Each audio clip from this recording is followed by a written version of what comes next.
Agreed to. I call the member for Goldstein. Thank you, Deputy Speaker. And I would begin by restating the oath that I will stand up, speak out and act to prevent men's violence against women. This Friday is White Ribbon Day, the International Day for the Elimination of Violence Against Women. Eliminating chronic issues of domestic violence speaks to who we are, a community and a country that espouses mutual respect and dignity.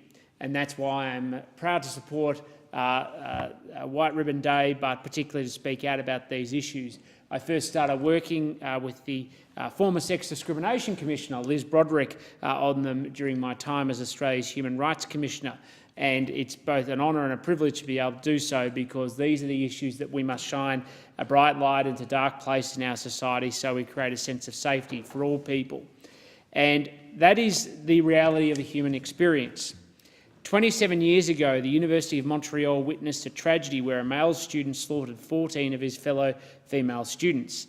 In the wake of that event, a group of men in Toronto decided to speak out and establish a male-led movement known as White Ribbon, which now represents an international effort of men, young and old, working together to eliminate violence against women. Their minor but passionate plea for mutual respect is now echoed across the world in almost 60 countries. And of course, as an Australian, I'm proud to say that we are part of that global effort. There are three key statistics concerning violence against women that highlight the unnerving ubiquity of this issue. 1 in 3 women have experienced violence at the hands of men. 1 in 3 women have experienced physical and/or sexual violence perpetrated by someone known to them. And 1 in 4 children are exposed to some form of domestic violence. But this is not just a matter of statistics. It's about human lives that are impacted, the women and families whose aspirations were sabotaged by those who were seemingly closest to them. Sadly, many Australians know of someone who has endured the tragic consequences of violence against women. A member of the Goldstein community, Jodie Hickey, saw the tragedy of domestic violence firsthand. In 2000, her best friend Mary was killed by her husband, who is now on parole and confined to his home state of Queensland. On the first anniversary of Mary's death, Jodie came together with friends to raise a glass in honour of her memory. Since then, Jodie's efforts to raise awareness of domestic violence have gained momentum. With each year, raffle prizes and stalls have been added, turning the occasion into a far-reaching event in support of White Ribbon Day. And this year, she is doing so through a sell-out high tea that marks the 16th anniversary of Mary's death. With increased numbers and excitement, Jodie is helping to build on last year's efforts, to build an honour that can continuing memory, but also to turn tragedy into an opportunity for hope and bringing the community together. So far, they've raised $6,000 for the White Ribbon cause.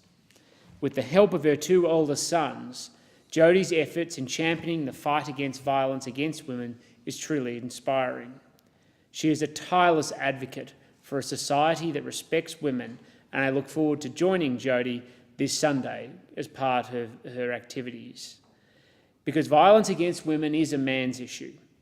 Through education, awareness, raising awareness and political advocacy, we can work together to effect change and to improve attitudes for the good.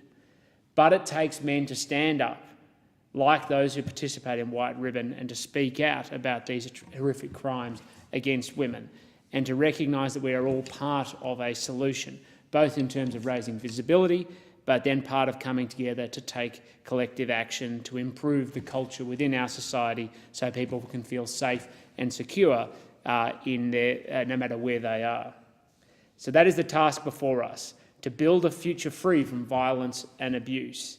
And I'm particularly proud of Jodie's efforts in my community, because she is somebody who has demonstrated again as part of the wonderful women of Goldstein that she is able to come together and bring other people to effect positive change.